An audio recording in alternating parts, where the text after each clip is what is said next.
At nagbibigay ho kami ng notice to give them 5 days na isara na nila ang PisoNet. Nagkaroon ho kasi tayo ng maraming problema dito sa ating syudad. Maraming pong complain ng mga magulang dahil yung mga anak nila, imbis na umuwi ng maaga, hindi nila mahanap, nasa PisoNet pala.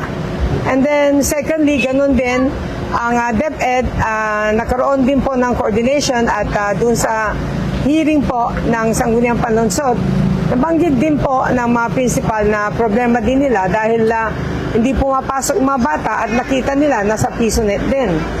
And thirdly, nakakaroon po ng mga ibang reaction ng mga bata ngayon. Nagkakaroon mga bullying, nag-increase po ng bullying, nag-increase po yung mga suicidal cases. So we have to put to a stop on this. So ganun din yung may problema tayo kasi first time ko narinig na merong gang rape na 9 years old to 12 years old.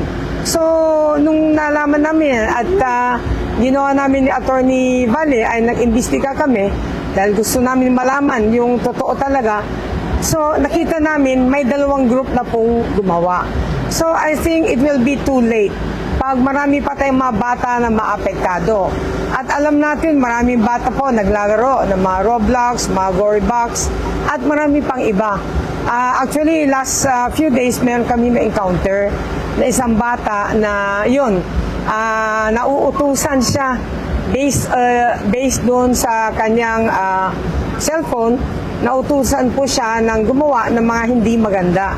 So sabi ko, after nag-lapse na po yung 10 days na publication, ay sabi ko kay Attorney Valle at kasama natin si Police Director, Police Director Solomon.